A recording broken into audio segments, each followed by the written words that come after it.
So today, we're going to talk about evil at its highest level. Evil at its highest form. This guy right here, I'm about to show you,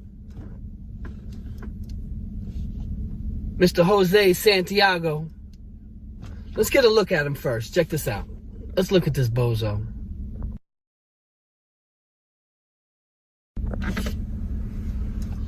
That, ladies and gentlemen, is the face of evil. That is the face of evil. What I remember about this guy was his eyes. I remember a couple people, their eyes. I told you about New York's youngest serial killer. I told you about his eyes.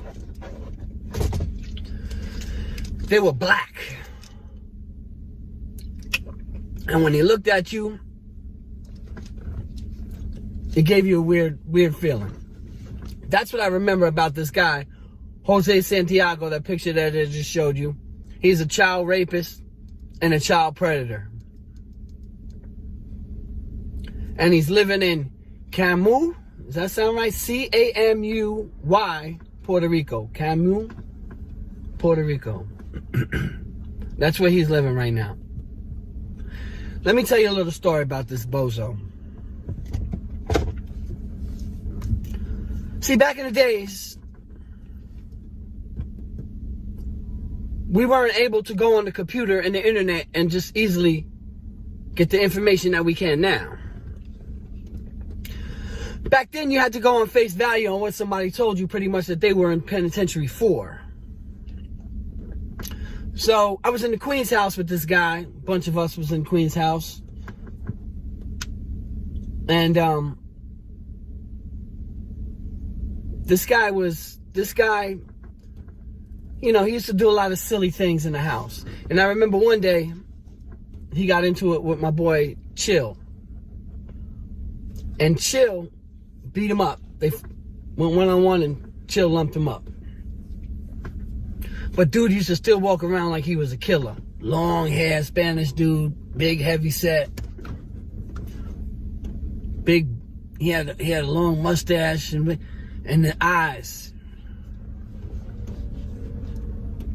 So one day, early in the morning, he gets called to go to court.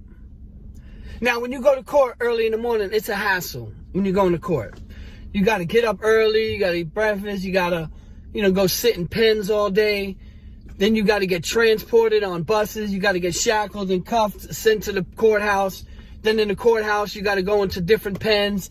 And then you may go into court for literally 30 seconds. They say adjourned, and you're walking right back out. And now you got to get reshackled, and now you got to wait for the bus to go back to wherever facility you are. It's a pain in the ass. It's an all-day thing sometimes for 30 seconds. So one day he was telling, they told him, hey, you got court in the morning. They told him to get ready at court. He says, man, I don't have court. I don't have court today. Say, yes, you do. You got to go to court. So he's beefing in his cell, whatever. They take him to court. That night, it was like 5 o'clock news or something like that. We sitting there watching the television. This dude's face pop up. Mr. Jose Santiago. Up on the news. He was using the phones from the Queen's house to call some of his victims. He was taking little boys on the roof in Coney Island. And he was raping them. Some of them he actually knew. He was close with families type thing. And he was raping a bunch of little boys in Coney Island. This predator, this bozo, lame, disgusting. So we're watching the news, and he got recharged. He got a new charge. So they took him to court that day because they rearranged him for intimidating a witness because he was using the phones that was sitting right there outside the day room to call these little kids and try to intimidate them. This was on the news. again, back then we didn't have things that you could, internets and things like that. You could just go Google and look people up, but we didn't have none of that. We had to tell it, and unless your case was a big case, no one would know. And this bozo's face is plastered on CBS, ABC News, whatever. He came back that night. He had no idea he was on the television. He came back later that night, was doing what he was doing. Everybody was quiet when he came. Like, he should have known something was up. He came and sat down in the day room, and he got what was called a blanket party. A blanket party is when we throw the blanket over his head and went to work. This way he couldn't really identify his attackers. You know, allegedly, I was hitting him with a mop wringer. Allegedly. And my other boy was hitting him with, you know, locks and socks and soap and socks. And, you know, he got dragged out of there. He got dragged out of there. Laid out. Dragged his ass out of there. Fast forward 10 years later. I go to Clinton. I know a few people in Clinton. That's the thing. When you're down a long time, people spread out. No matter what jail you go to, no matter what jail, I'm going to know somebody. That's just how it is. So I go to Clinton, and I'll go through the mess hall or whatever, and I see him. No more long hair. Short mustache now, short beard. But the eyes, I knew it was him. I seen this bozo. I was towards the end of my bed, and I said, damn, I'm going to have to do something to him. Because he knows who I am. He remembers me.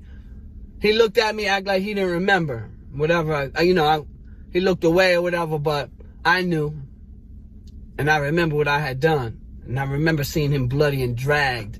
He got dragged out of the day room. Look, dragged. Laid out. I remember. So I see him. He's hanging around some rat hunter dudes. I had thought he was rat hunter. Apparently he wasn't rat hunter. But he was hanging out with some rat hunter dudes. And I seen him with my man Flacco. And I knew Flacco from another jail. So when I seen Flacco, I called Flacco by himself. I said, let's talk. So we spun the yard in Clinton. And the yard in Clinton is like a dirt sand. And we just went back and forth. We just rolled in circles. And I told him, I said, man, your boy. Because I seen him with him. I said, that kid? He's like, yeah, that's my boy. He was his best man and everything at his wedding and everything. This dude. Like when I told Flacco this dude is a sexual predator, he didn't believe me. Because again, this was his boy. But Flacco was, one of the hunters. So, when you start giving out information like that and telling people like that, number one, I put myself out there.